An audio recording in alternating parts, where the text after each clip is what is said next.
It is lights out and away we go. Hello, everyone. Welcome back to the Harder Soft F1 podcast. I am your host, Adrian Huff, joined as always by my Canadian co-host. This is episode 74, and we're going to jump right into it. If you're a fan of the show, you already know that RJ is, well, I say the biggest Mercedes fan, but he's the biggest Lewis fan, as you can see by his shirt.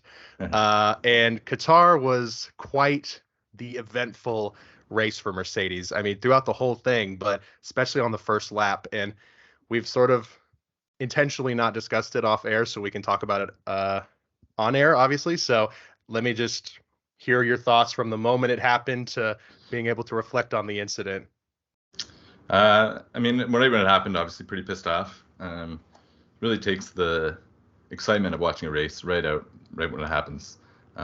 So yeah, that was not the best. I've since kind of gone a few different directions with it. I mean, I have one spin zone, but in terms of what actually happened, I think, yeah, Lewis came out and admitted that it was his fault, and I believe when he says that. But I think I'm not exactly happy with how Mercedes has dealt with it, because I've watched the onboard a million times. I even put the link in the show notes if you want to see. And it's not 100% Lewis's fault. Like, George was trying to make a pass on Max, so George moved a little to the left, and then so Lewis moved to the left, and then Lewis was trying to go around, and George was in the path trying to go between Max and Lewis. So yeah, George had nowhere to go, but he kind of put himself in that spot. So yeah, Lewis was the bigger man, and he always kind of takes the high road and accepts responsibility, which I appreciate, because it could have really gone bad for the team. It could have been a spark like Nico Rosberg. So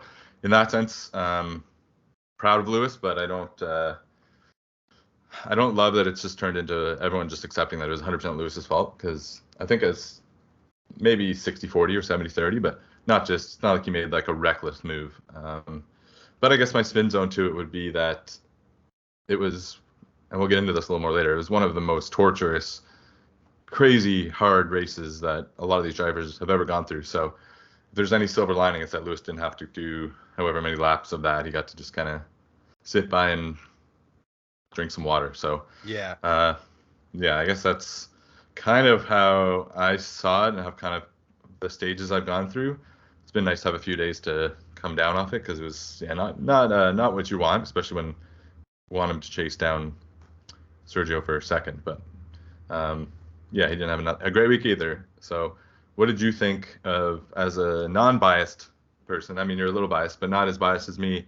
What did you think when all that happened with Mercedes? Dude, I mean, I was shouting at my TV. It was like I screamed 2016. Like, I just got instant flashbacks, because I thought George was also just completely out of the race. Honestly, it's a miracle he was able to get to P4, let alone get back on the track. I mean, that wheel just instantly came off of Lewis's car, just got shredded. So, I mean, I was very disappointed. There's a lot of moving parts to this story. There's you can look at it from how Mercedes internally are dealing with it, like from a PR standpoint. Lewis, obviously on the track, I mean, they can't really tell what happened, but his first instinct was, I got taken out by my own teammate. Obviously, he clarified that wasn't the case afterwards. But I don't know. There's just a lot of interesting behavior going on behind the scenes at Mercedes, because George, George, he always he does you can tell he's mad at first, but he's learned from the Bottas mistake. He's like, okay, let's immediately get political and just instantly be like, oh, I'm the team player. Oh, guys, we've just messed it up again. How have we done this? Not being like, I can't fucking believe Lewis just did that to me. He's learning at least a little bit to not let his emotions fully get control of him. Yeah. But something that stood out to me in particular is he said that he didn't check his mirrors and that he didn't see Lewis. But if you watch George's onboard, literally 1 second before the impact, he checks his mirror and sees Lewis next to him. So I am 100% with you. It's not all on Lewis by any means. I would say it was leaning on Lewis as far as at fault, just because, he made the move. But there was a little bit of space on George's onboard. On the 360 camera, it's a lot easier to tell. And if you look at onboards from the Ferraris, you can see there's a little bit of a gap between George and Max, and not a gap at all between him and Lewis, obviously. And I'm not saying Lewis George intentionally tried to screw over his teammate, uh, contrary to what Formula One Twitter may think. But there's also been like some rumors that there was a reason Lewis was on the softs, and it was because they intended for him to pass George, like me and you had discussed last week, Right. or and off air, I guess, that the plan was for Lewis to take the lead. And I think George may have pushed it a little too hard, and that plan. That's all speculation. I don't know if that's actually the case, but there was a little bit of a gap between him and Max. So you beg the question, like, was he defending a little bit too hard against Lewis? Was he pushing on the start way too hard, like than he should have on the mediums? I don't know. I mean, the whole situation is really, really unfortunate because I genuinely think Mercedes could have won that race. I think Lewis could have won, and it's just so disappointing. We'll talk about Checo in a minute, but Max was obviously on it. Red Bull, they have a decent car this weekend, but they were not the fastest. Statistically, they weren't the fastest. So, and George being able to fight up to P4 just shows I'm like, just the missed opportunity. So I hope Lewis is given that chance again. I hope him and George work out whatever issues they have internally that isn't being shown. I just think it's crazy if you look at how the social media handled Singapore and Qatar. It's like night and day. It's just very weird. I just keep finding myself being like kind of confused. Like, well, that's how you're treating your not rookie, but like your new driver compared to Lewis Hamilton. It's just a little bit strange to me. I don't know. That's probably a little conspiracy theory-esque, but it's weird to me. Yeah, I would agree with that. I mean, Twitter isn't exactly the best place to go if you want to see fair takes on anything, but especially Lewis Hamilton. Yes. Or sorry, X. X. Oh yeah, sorry. Yeah, if you want to go to X videos. But another team that or another guy that struggled this weekend, just a smooth transition, is Mr. Checo Perez, and the rumors continue. So you take away this one because this is Red Bull, right up your alley. Oh man, I mean, Sergio is just having an absolute stinker of a time. I mean, we've been talking the entire season of how he struggled, specifically in qualifying, but now it just seems to be bleeding into his performance as a whole. So, I don't know. I've gone back and forth between sort of what I think they should do with Sergio Perez and how he can recover and if he's even going to be around next season. And after this weekend, that's becoming like increasingly less likely. Helmut Marko has given multiple quotes today. I'm just going to read a couple of them. This is sourced from at Red Bull Racing Daily. They did not get the interview themselves, but that's where I'm getting the source from. Helmut Marko hopes that with support, Checo can find his form again. This is his actual quote. Checo just needs to get the best out of himself without looking at Verstappen. We're trying to help him with that, you see. There's no criticism from the team, only support. Maybe he will succeed.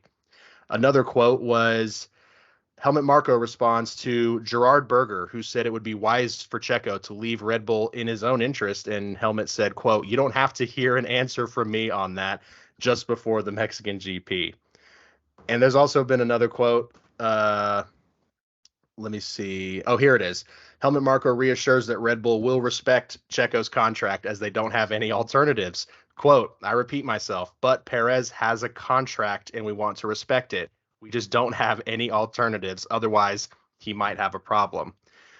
So I've been mentioning sort of the rhetoric that Helmut and Christian have been talking about Checo, and they've been oddly, not Helmut as of lately. He's been making some horrible comments, obviously, but they both, the core of it is that they're backing him and they believe in him, but that has slowly shifted and just not been as enthused. And he's pretty much pointing it out plainly that if they had someone like Lando Norris, maybe Checo would be gone. So I don't know. He's absolutely been just completely terrible. And I mean, him and George after the crash were equal with each other, and you can see where the two of them ended up in the race. So from someone who's not the biggest Red Bull fan, what do you think is going to happen with Checo? If I'm not the biggest Red Bull fan, he means I fucking hate Red Bull. I can't even drink the stuff. That's not true. But yeah, not my favorite team. You could say that for sure. Yeah, it's gone from like a little bit disappointing and feeling bad for the guy to just like he's not earning the seat anymore. Um, you see it every year where guys just are underperforming, but then it gets to the point where I mean it's not a Latifi or a Mazepan or anything like that, but when guys are just constantly underperforming, um, it's glaring, and it's at that point with him. And I was gonna save this for when we talk about Danny Rick coming back, but I mean it does seem like they're leaning towards getting rid of Checo after, like announcing it after the Mexican Grand Prix at the very least, maybe waiting to the end of the year.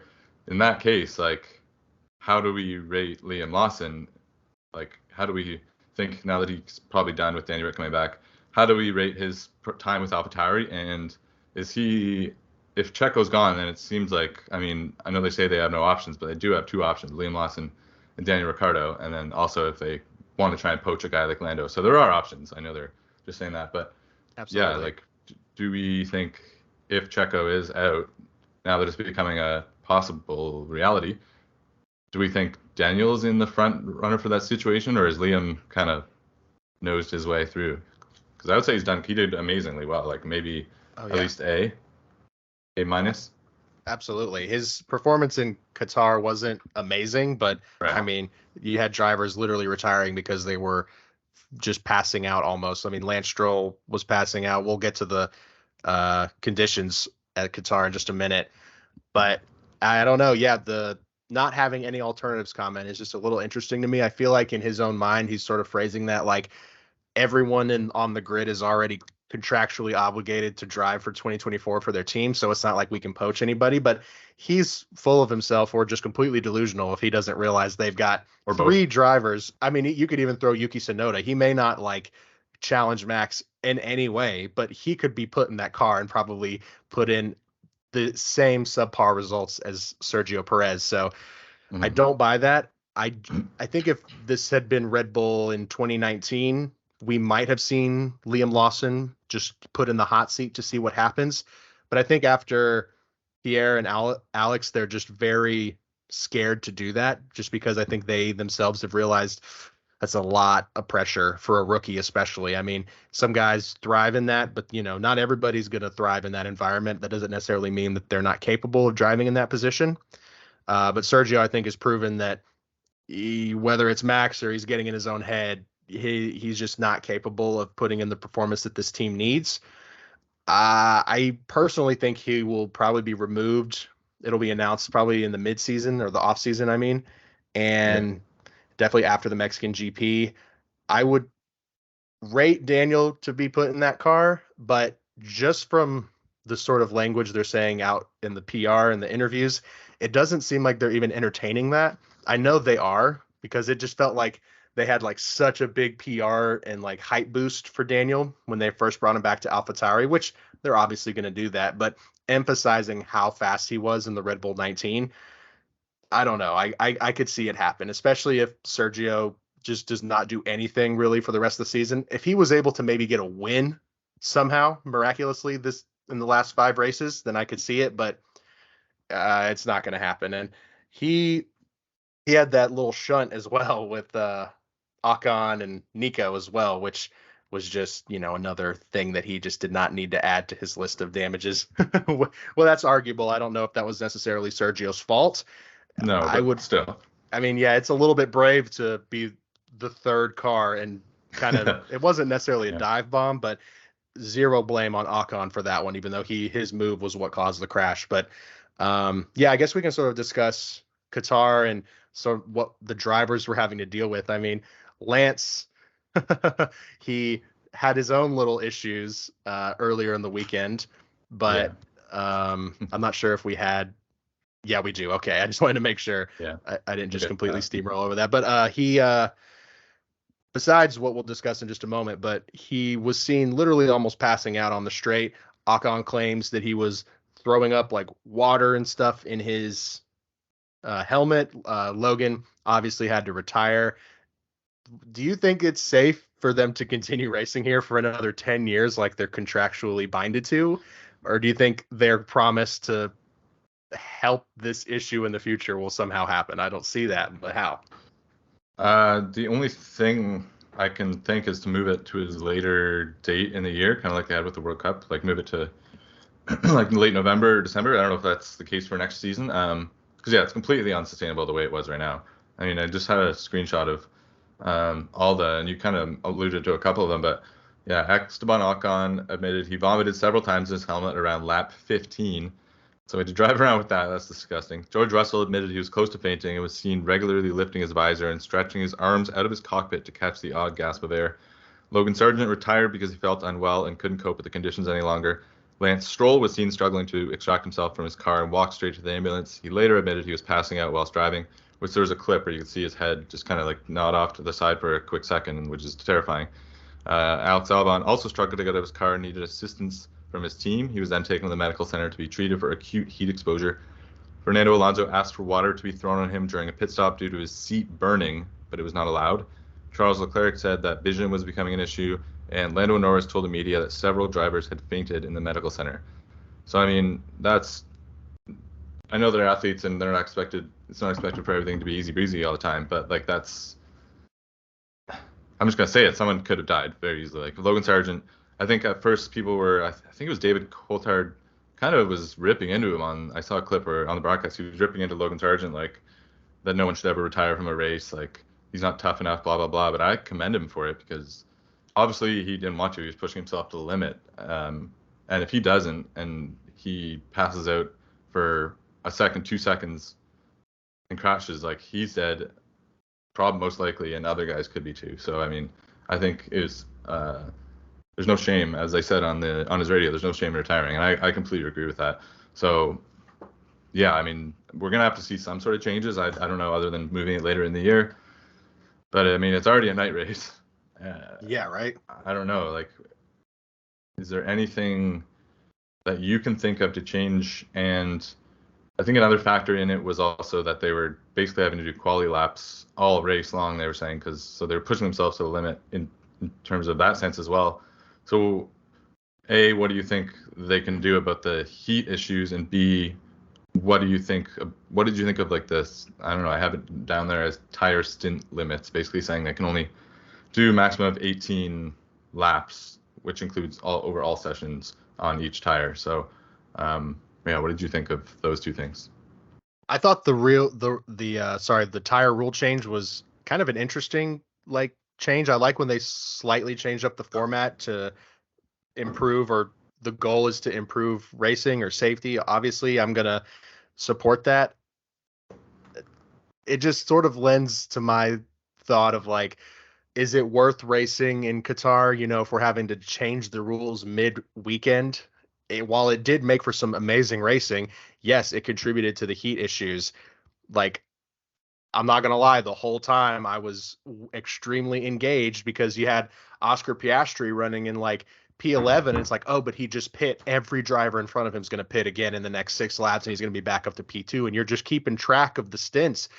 It was awesome. I'm not even going to lie. I did like that. But the reason that they did it, I'm not for. I mean, if you can't drive that many laps without the tires potentially exploding, it just doesn't seem like it's worth it. Obviously, that alone is enough for me to pause, but all the issues the drivers had were just absolutely insane. So if they plan to potentially keep that rule, I think it needs to be consistent and maybe implemented more, and not only when safety is the only issue. I think it opened up a potential possibility to give drivers the chance to push. We have minimum or maximum stint lengths.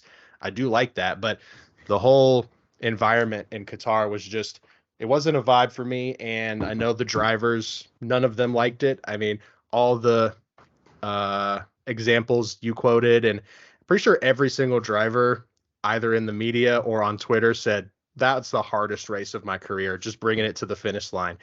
It's just absolutely insane seeing George lift up his visor. I mean, even though I can't picture what it's like, you can kind of picture what it's like. I mean, you're in a vehicle trapped in multiple racing suits. I mean, these guys are already, even in like a regular climate, to not be coming out of that car drenched in sweat is a miracle on its own. So having to do something like that, you just know that little bit of relief probably helped get him to the end, but that's incredibly dangerous. You've got debris, you've got sand. It's just, I mean, what if he was instantly blinded just from a grain of sand or even in both eyes while going down the straight? I mean, it's just so unsafe. And while it made for some really, really awesome racing, I like seeing the drivers constantly push. The environment surrounding it was just not good. I did not like it at all. Um, Yeah. but yeah, I did enjoy obviously the racing aspect of it, but the reason it was implemented, I don't think it, I don't think it was right. Um, but yeah, and it affected some drivers in more ways than just heat exhaustion. If you want to talk a little bit about your Oh man, homeland yes, Canadian. my great Canadian. We discussed last week that there's once again rumors of the Strolls getting out of F1, and uh, if you are starting to believe those rumors this weekend, like if that's a conspiracy theory, then that conspiracy theory grew legs this weekend because Max, or not Max, that's who I go to when I'm talking about someone that's just doing bad things in F1 is Max. Lance was just at an all-time level. I think it was Friday's quali. He was out in Q1. I think he was like a full second and a half behind his teammate. So that in itself is just terrible.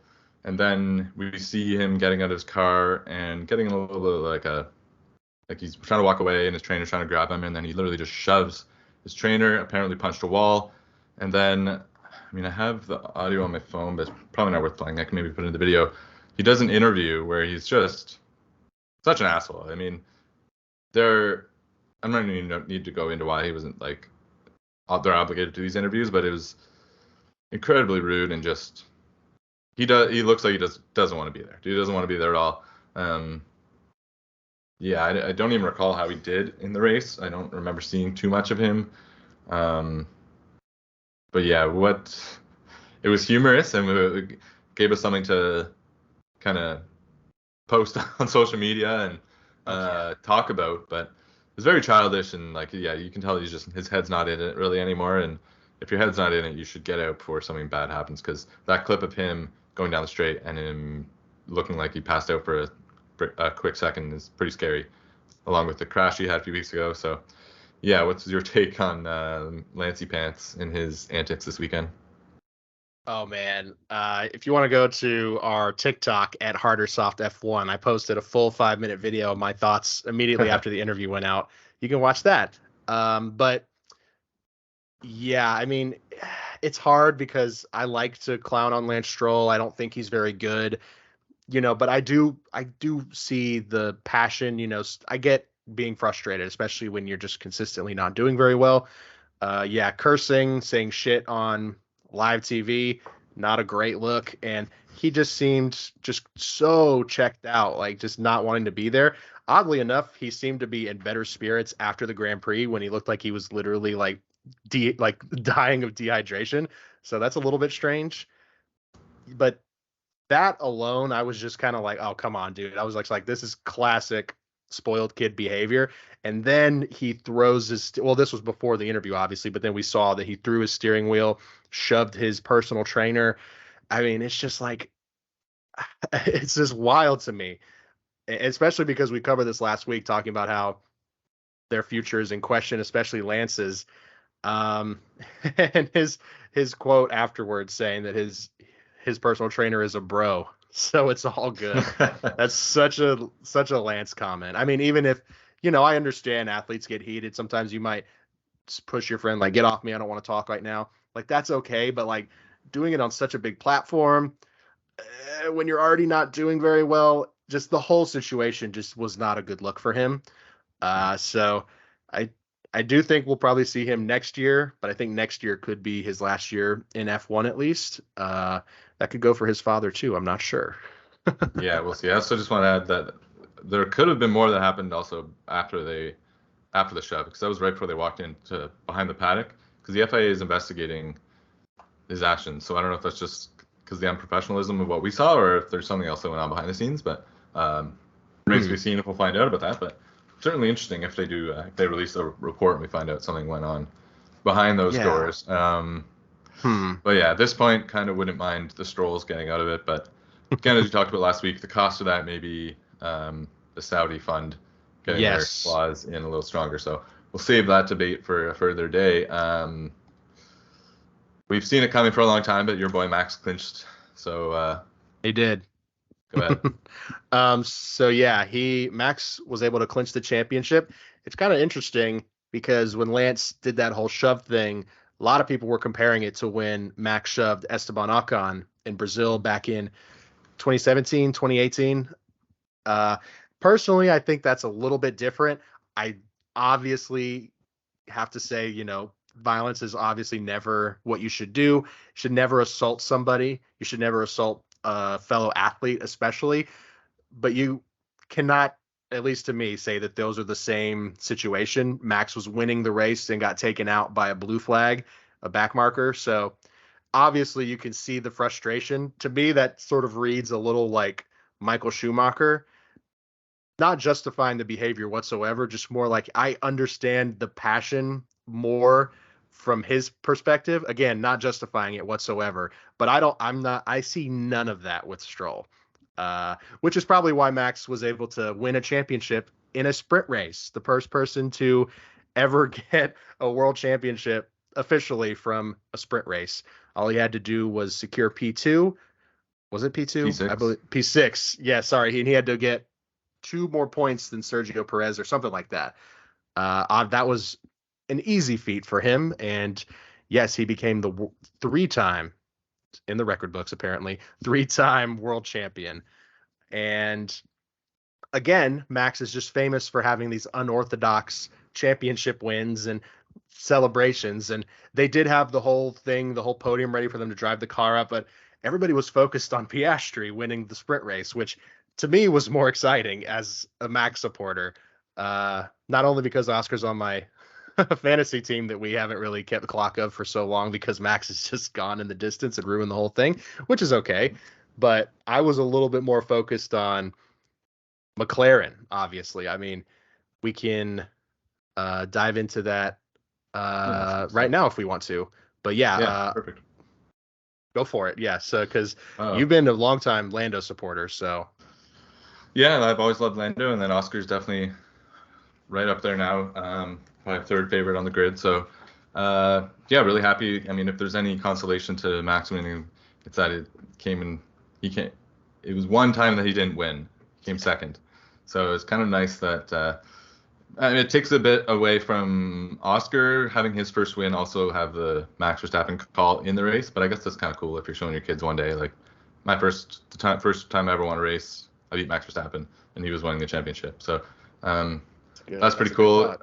A funny little side note that I think Lando even alluded to in his post-race that Oscar, even though it's a sprint race, Oscar in his first season won a race before Lando, and so I guess say what you will.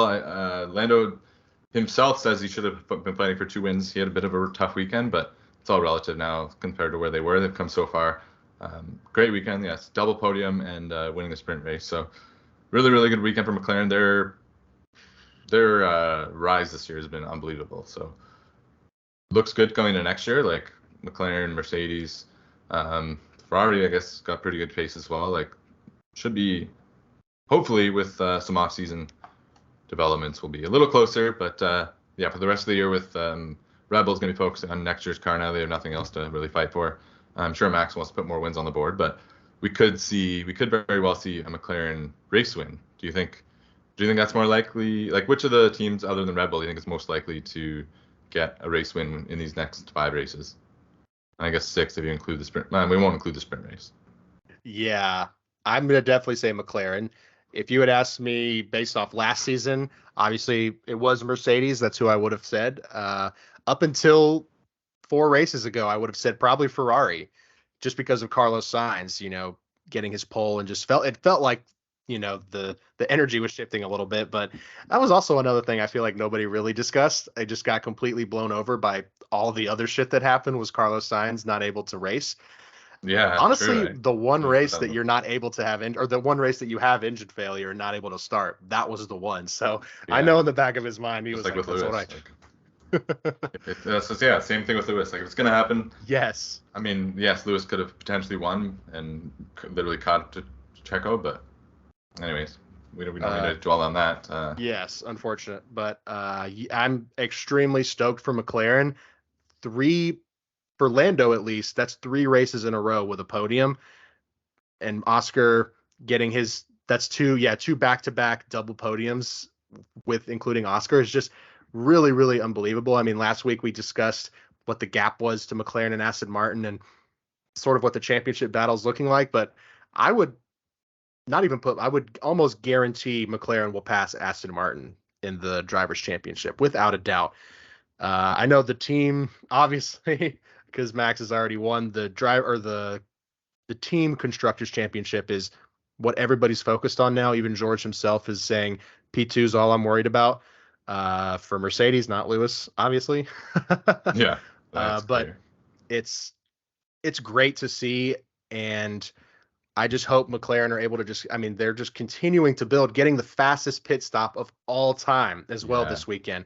I mean, that was talk crazy. about topping it off with a friggin' cherry. It's just, I really would not have ever predicted that there would have been that much success from this team just back to back to back. So if this is a trend we're seeing, I hope it's here to stay because that car is quick. The McLaren was the fastest car this weekend. It was by like 4 thousandths of a second compared to Red Bull. But when you fully take out skill or driver ability, the car was a tiny, tiny bit faster.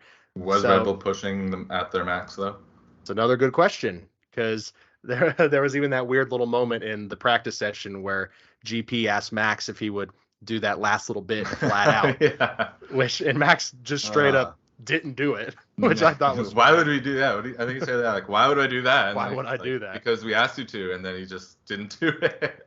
You think Uh, drivers would understand? There's probably a reason, and I'm not going to say it over the radio, but the commentators were saying it was something along the lines of so they can calculate like the pit stop time since they hadn't yeah, been there last on year like and an the in lap. change. Yeah, so that was very funny, but I'm very stoked for McLaren. And I'm that line from Lando that broke my heart. It really did. He was all smiles, but you could tell there was a little bit of earnest, like, he got that before me. Like that, that does sting for sure. But Lando's farther ahead in the drivers' championship. I mean, there's no slight to him. It's just he just has not been able to snatch that win, but it's coming. It for sure is going to happen. Whether it's him or Oscar, it will happen for Lando one way or another one of these days. But yeah, I'm more than thrilled to see both of their success. I think they could do pretty well in Austin. Austin's kind of one of those tracks. It's a little up in the air. It's just such a interesting track to me. It's got, the straights, but it also has really, really high speed corners, especially in sector 1 after that first turn. I mean, that is an Yeah, insane section of a those little track. that's crazy. Yeah. But Danny Rick is going to be returning this week after injuring himself in the Netherlands, breaking his wrist, dodging Oscar Piastri. He is going to be coming back. Liam Lawson was a fantastic sit-in, arguably made his Formula One career. If Danny Rick hadn't have hurt himself, we probably wouldn't even be talking about Liam Lawson. He'd be in there with Fittipaldi, with Haas. I'm like, oh, he's their reserve driver. I didn't even know that. Um, Mm-hmm. Joking, of course, but he's just really, really impressed me. But I'm very excited to see Daniel come back, especially with all the rumors circulating about Checo and the potential to see Daniel Ricciardo back in a Red Bull, which just absolutely, I mean, that would that would make my year just to see that, even if it was only for one season and they're planning on getting, I mean, whatever the case may be, I think it's super exciting. And with AlphaTauri now adopting the car design, or at least details of the car design from Red Bull, those upgrades are working. They were the slowest car definitively on the grid, but now they're not. I don't know off the top of my head exactly where they rank, but they're for sure not the slowest cars. So hopefully we're able to see Daniel put in a couple semi-decent point scoring performances from him in Austin and the rest of the season because I'm rooting for him to get that seat. I really am. I know. I'm pumped to see him back. It's a perfect race for him to come back. He loves Austin. Austin loves him. We have another sprint race, which I know you're still not a fan of the sprint races, but if you just looked at this year's sprint races, they've all been pretty darn good. I mean, they've all been pretty exciting. So they were pretty bad last year, but I don't know. They seem to have more freedom with separate qualifying. That I don't know. They've been pretty interesting, even though they really it just lacks like the importance. Like even if Lewis comes second or third or whatever, it just, like I don't really care if someone comes second, third, fourth, or fifth because it's like only a few points in the sprint. But it'll be good for Danny to have even more race time in his first weekend back, so I'm looking forward to that. In terms of some quick, just F1 related news, I guess Pirelli, there's been like a battle for who's going to be the tire supplier for F1 going forwards, and it came down to I think Bridgestone and Pirelli's been extended as the tire supplier of F1 through 2027. I don't think that's really either of our strong suits, so I don't really have much more to add to that, but for people that are interested, you can go look more into that. And Spa, well, more specifically, the Belgian GP has been extended on the calendar through 2025. There was some speculation that was going to lose a spot if one of these other new tracks comes in. So, I mean, it's Belgian GP, so I would have to assume it's at Spa. It's like one of the best, if not the best track on the calendar. So, any thoughts on that before we talk about Vegas?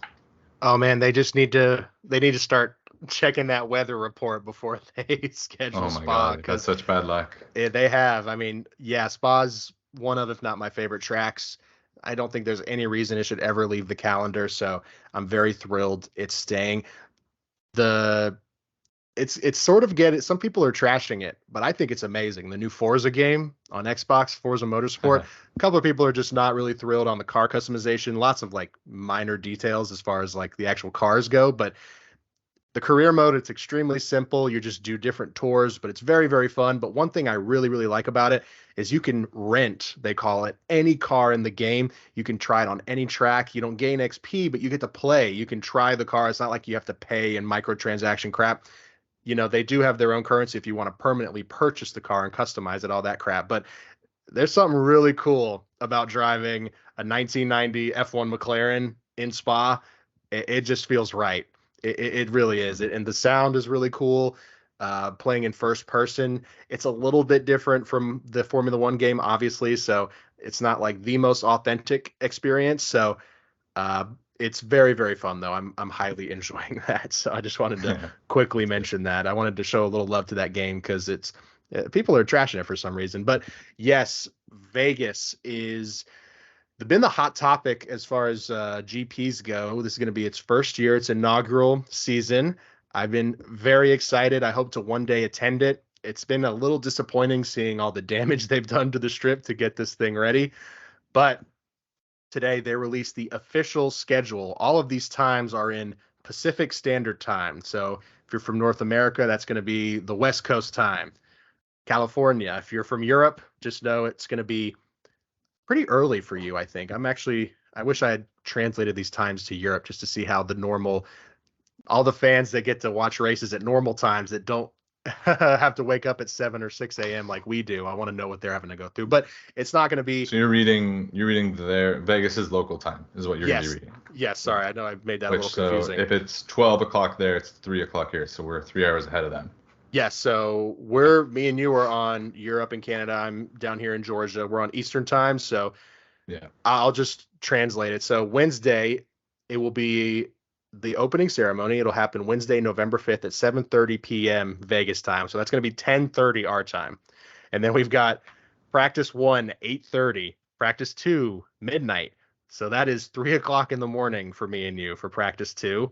On a Wednesday night. On a... Or was that a Friday morning? That'll be the Thursday night, evening. Friday morning. Yeah. Yeah. So it'll be really, really early Friday, technically. Yeah. And then qualifying is going to be midnight in Vegas. So 3 a.m. for us. And then the Grand Prix is going to be 10 p.m. or 1 o'clock in the morning for us. That's not going to be a problem at all for me. And that's on the Saturday night, Sunday morning. That'll be Saturday night at 10 p.m. Vegas time. Yeah. Yes. On the graph, it says the event goes into the next day. So all the dates, it's starting that evening and carrying into the next day. So we're technically only going to have a race on Sunday it'll technically be the whole time for us because it'll be 1 o'clock in the morning, but it starts Saturday evening. Yeah. So the worst one is going to be qualifying is at what, 3 a.m.? That is 3 a.m. And if you want to watch practice 2, same time, 3 o'clock in the morning Eastern. But if you're going off of the Vegas time, that is midnight. So it's not 3 a.m. in Vegas. That's just for me and you. So the latest you're going to watch in Vegas is at midnight. I think that's kind of brutal. I mean, I know the drivers are constantly having to adjust their sleep schedules. And I mean, I can't imagine the jet lag these guys go through on a regular basis, but making them stay up until midnight, that's really insane. Because these guys aren't going to be sleeping till 2 or 3 p.m. They're going to be up doing media, doing interviews, prepping. We're going to get another moment of Lando snoozing. It starts in at the midnight, paddock. so they won't be going to sleep till like 6 a.m. Yeah. So that it could be almost a full 24-hour shift for them. So we'll see. There might be sleepy conditions in Vegas instead of overheating conditions. I'm very excited. Yeah. Sorry, go ahead.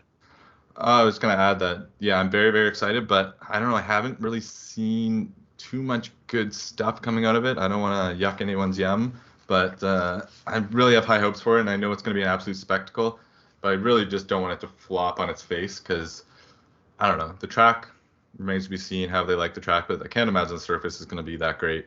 They're already having issues with the city. So I don't know. Yes. I don't know. Well, I just hope for the best. At least it's not going to be a title decider this year, so they can maybe work out the kinks. Like Miami, the first year wasn't great. It's getting much better every year. So that's kind of the Vegas thing. I saw Karen Shandok, the guy sometimes on Sky Sports. He wrote a good article about the Andretti stuff. I just took a few paragraphs out of it because I thought it was pretty interesting. So I'm just going to read that. I'm not going to read the whole article. Just three little paragraphs here. About what is really going on with the F1 entry process and Andretti and why they don't want them to come in.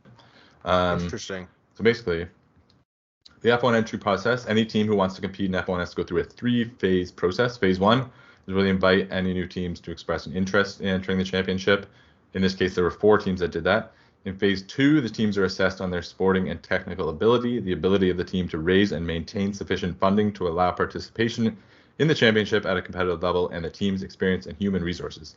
So it went from 4 down to Andretti were the only ones that made it through Phase 2, and now Phase 3 is where they are, where any new team must secure a commercial agreement with Formula One management, which they refer to as FOM, so Formula One management. In the past, some teams have raced in F1 without a commercial agreement, but it's now abundantly clear without a commercial agreement, you cannot enter the championship.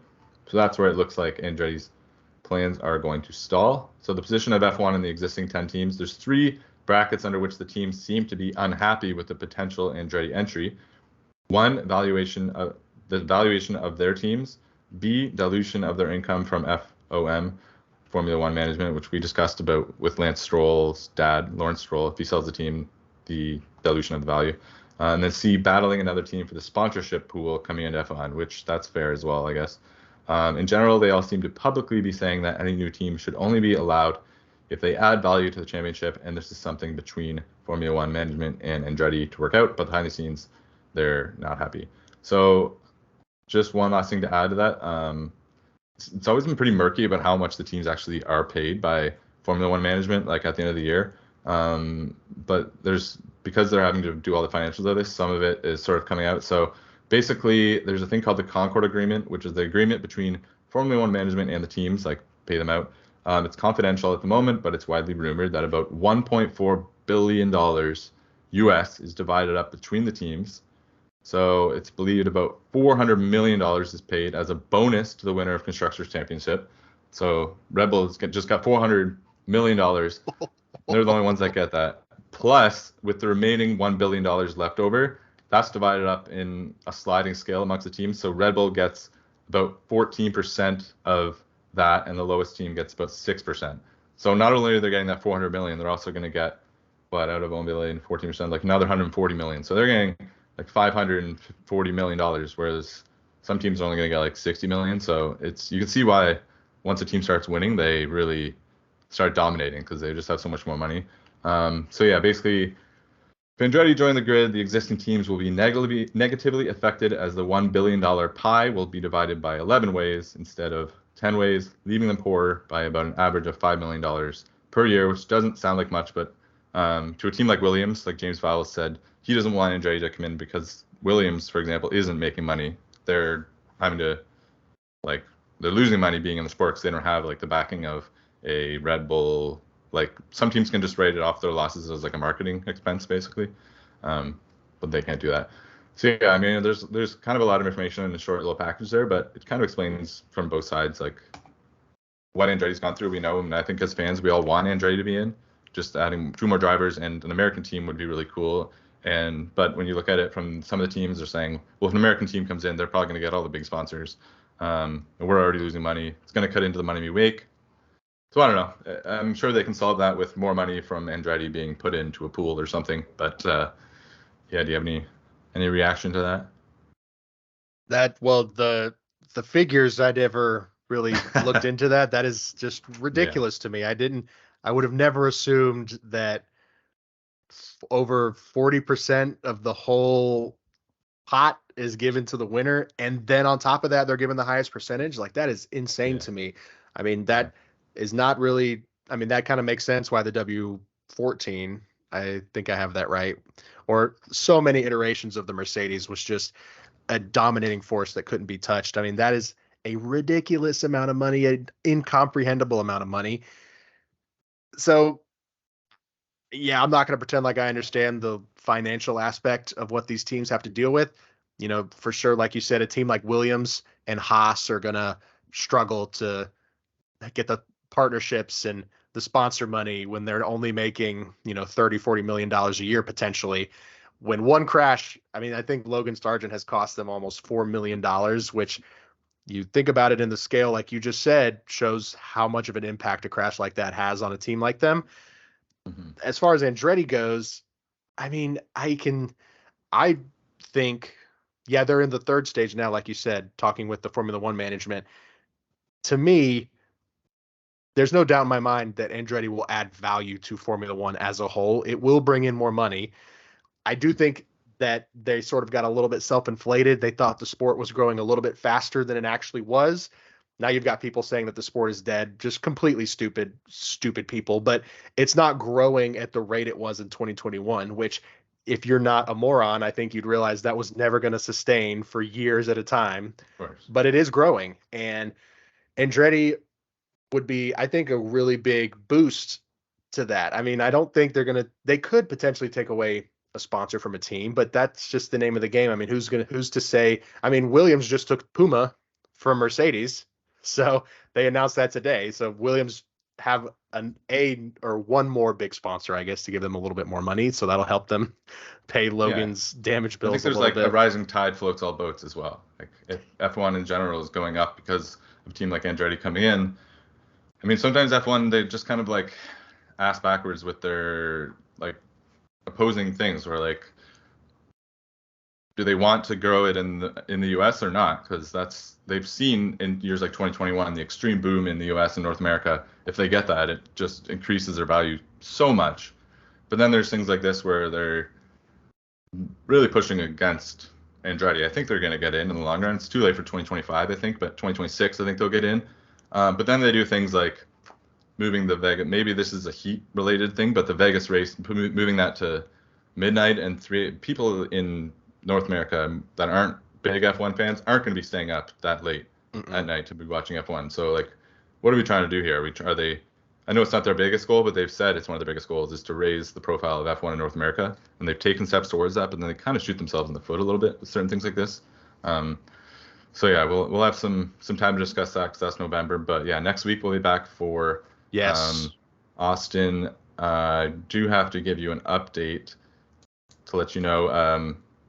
So we started at 5:30ish on Wednesday, October 11th. And opening day for the Leafs tonight, opening game. So no chance that could go badly. But middle of the fourth inning, game 3, your Braves against the scumbag Philadelphia Phillies. Current score, 6-1 Philadelphia. Ooh, that's tough. The comeback kids, they did it in game 2. That was an unbelievable game. So it was. Is the series 1-1 right now? Yeah. Yeah, that is unfortunate. But yeah, as soon as we finish up, I'm definitely gonna log on. Hopefully, I'm the good luck charm. Thank you for recording during that. Yeah, hopefully you'll tune back in and they'll start putting some runs up on the board. I mean, I don't I hope really so. care for any of the teams left in the playoffs. So really, I mean, I know I just said the scumbag Philadelphia Phillies, but I do love scumbag fans. Like they're the most entertaining. So whoever Absolutely. wins this series is who I'm going to be rooting for. But since we are co-hosts, I want to root against the Braves because you have had some wins recently. But no, I'm going to root. I'll pull for the Braves, but the Phillies win. I don't mind them either. Oh, Um, I love the yeah. Braves. Any last thoughts on anything? Yeah, I'm always going to support the Braves. I think out of any Atlanta or Georgia team, they're my favorite, followed closely by the Bulldogs. But I wouldn't fight for the Bulldogs. I'd fight for the Braves. All right. I'm All still right. riding off our win that we got, not last year, but our World Series win. I'm still riding off that high. So Yeah. if we don't clinch it, I'm not going to be devastated. But yeah, I'm hoping we can actually keep that energy going that we had in the last inning of of the last game. So Yeah. That uh, was crazy. it was. I'm not going to pretend like I know a ton about baseball, but I love watching it. I love watching all sports. I'm just not the most knowledgeable individual. I'm just kind of like sitting there like, oh, okay. That makes two of It's not us. that bad. Yeah, it's not that bad. But Uh, yeah, it's been fun to watch. I'm not gonna lie. I'm sad I wasn't able to actually get tickets this season. But yeah, is there anything else we want to add before we take us out of here?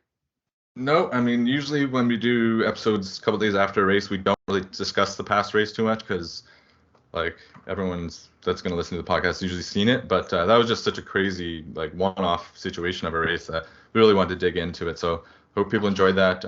Yeah, like, subscribe, all that stuff. Check out our TikTok. It's trying to grow. We want to get to, I think once you get 1,000 followers, you can start doing live broadcasts, and then you Something can like that. kind of ramp up, something like that. So they changed the algorithm. We're trying to figure that back out because we were doing numbies, but now we're back on the search of that. But we'll get back on that. We're probably most active on there because it seems to be the fastest growing one. So yeah, thank you everyone for listening. We will be back next week for I guess it's just called the US Grand Prix at Coda. Hell yeah.